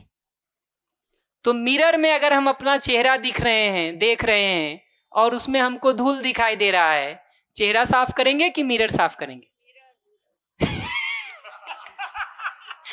परफेक्ट हो। यही कर रहे हैं हम लोग। यही कर रहे हैं, इसलिए सारे मिरर चमक रहे हैं, धूल फिर भी खत्म नहीं हो रही है। तो ये दिखना जरूरी है कि अगर चेहरे पर हमारे धूल लगी है और मिरर उसको दिखा रहा है, तो सिर्फ मिरर को साफ करने से बात बनेगी या लौट के चेहरा साफ करना पड़ेगा? क्या करेंगे? चेहरा साफ करेंगे। तो बाहर अगर हमारे जीने में कुछ समस्या दिख रही है या अगले के जीने में, मैं 5 मिनट ले रहा हूं, मैं 5 मिनट में इसको समराइज करके ब्रेक करना चाहता हूं। 5 मिनट का हमको बस अटेंशन दे दीजिएगा। बाहर जीने में समस्या व्यवहार या कार्य की जगह पर चाहे मेरी दिख रही हो चाहे अगले की, दोनों हालत में यह समझना जरूरी है कि काम अंदर होने की जरूरत है, क्योंकि बीज वहां है। नासूर वाला घाव होता है जिसका रूट कहीं और होता है, घाव कहीं और दिखता है। जहां वो दिखता है वहां उसको इलाज कितना भी करेंगे नहीं होगा, उसको रूट में जाके काम करना पड़ेगा। गलती हम सबसे ये होती है कि हम अपने लिए भी उस बाहर व्यवहार कार्य को ठीक करने पर बात करते हैं, और जब दूसरे को भी सलाह और सुझाव देने जाते हैं और ठीक करने जाते हैं तो अटके उसी व्यवहार कार्य पर रहते हैं। हमको ये समझना जरूरी है कि ठीक होने का काम ये बाहर के व्यवहार कार्य से नहीं होगा, अंदर बदलेगा उसका। यहाँ जहां निर्णय हो रहा है वो जगह पर बदलाव होगा, तब तो बाहर ठीक होगा। अपने लिए भी वो बात लागू होती है, दूसरे के लिए भी वो बात लागू होती है। ये फर्स्ट पॉइंट समझ में आया? रिपीट कर दूं? एकदम सिंपल बात कह रहा हूं कि हम व्यवहार में जो कुछ भी करते हैं, फिर 5 मिनट की जगह 10 मिनट लूंगा। हम व्यवहार में जो कुछ भी करते हैं, जैसे मैं अभी बोलता हूं, ये बोलने का निर्णय मेरे अंदर पहले होता है, आवाज मुंह से बाद में निकलती है। मैं अगर आपको नमस्ते करता हूं, निर्णय पहले अंदर होता है, हाथ बाद में जुड़ते हैं। मैं आपको गाली देता हूं, निर्णय पहले हमारे अंदर होता है, आवाज मुंह से बाद में निकलती है। तो अगर ये गाली ठीक होना है तो बाहर बोलने से ठीक करने को शुरू करेंगे या अंदर जहां निर्णय हो रहा है वहीं ठीक करने से शुरू करेंगे? ये पकड़ में आया कि शुरू अंदर से करना पड़ेगा, उस बीज से शुरू करना पड़ेगा जो बाहर गाली के रूप में निकल रहा है। अपने लिए भी वही बात लागू होती है, दूसरे को भी ठीक करने में सहयोग करना चाहते हैं तो भी यही बात लागू होगी कि ठीक अंदर से करेंगे। अंदर की प्रक्रिया क्या है उसको अगर देखेंगे तो एक उदाहरण से मैं एक्सप्लेन कर देता हूं कि इच्छा अगर एक बार हमारी बन गई आपके साथ सम्मान के भाव से जीने की, तो विचार इसी बात का चलता है कि सम्मान को कैसे बढ़िया से बढ़िया ढंग से हम आपके साथ एक्सप्रेस करें। इच्छा में अगर एक बार तय हो गया कि आपके साथ सम्मान पूर्वक जीना है, तो विचार सारा इसी बात में चलता है कि सम्मान को कैसे सटीकता से आपके साथ हम व्यक्त कर सकते हैं, और उसमें से जो तरीका हमको सबसे ठीक लगता है उसको हम चूज करते हैं, सेलेक्ट करते हैं, चयन करते हैं और उसको बाहर करते हैं। तो सम्मान को व्यक्त करने के 10 तरीके हो सकते हैं। नमस्ते करना हो सकता, हाथ जोड़ना हो सकता, सॉल देना हो सकता, बुके देना हो सकता। वो सब में से सारी परिस्थिति के साथ जो हमको बेस्ट तरीका समझ में आता है हम उसको अप्लाई करते। ये बात दिखती? उल्टा भी सही है। यहां इच्छा की जगह पर अगर एक बार फिक्स हो गया कि अपमान करना है, तो विचार सारा इस बात का चलेगा कि ये बदला कैसे ठीक से लेना है और उसको मजा कैसे ठीक से चखाना है, और उसमें जो सबसे ठीक तरीका हमको दिखता है हम उसको चूज कर लेते हैं और हमारा व्यवहार खराब हो जाता है। तो अगर इस पूरे प्रोसेस को ठीक करना है तो इसका रूट इच्छा में है। इच्छा एक बार अगर सम्मान की फिक्स हो गई तो बाकी विचार भी ठीक चलेगा, चयन भी ठीक चलेगा, व्यवहार भी ठीक होगा। इच्छा ही एक बार खराब हो गई तो विचार खराब हो जाएगा, सिलेक्शन खराब हो जाएगा, बाहर का व्यवहार खराब हो जाएगा। ये दूसरा बिंदु समझ में आया कि अंदर का, बाहर का जड़ अंदर है। पहली बात कहा मैंने कि बाहर का जड़ अंदर है। अंदर का भी जो सारा संसार है उसका बीज, उसका रूट इच्छा में है। इसलिए इच्छा के ठीक होने से ही अंदर ठीक हो सकता है। अपने लिए भी वो बात लागू होगी, दूसरे को सहयोग करने जाते हैं तब भी वही बात लागू होगी। मैं फिर से ध्यान दिला दूं कि दूसरों को भी सहयोग करना चाहते हैं तो उसके लिए भी यही लागू होगा कि उसकी इच्छा के ठीक होने में सहयोग किया जाए।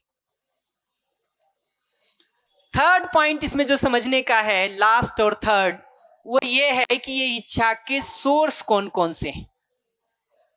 उसका एक सोर्स दिखता है आज के दिन कि सेंसेशन में जो कुछ भी हमको ठीक लगता है, 5 सेंसेस से, आंख से, कान से, नाक से, जीभ से, त्वचा से, टच से, इससे जो हमको ठीक लगता है हम उसको अपनी इच्छा बना लेते हैं।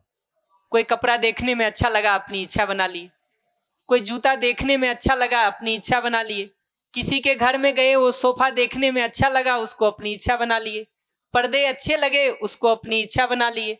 टाइल्स देखे, बाथरूम देखे, अच्छा लगा, उसको अपनी इच्छा बना लिए।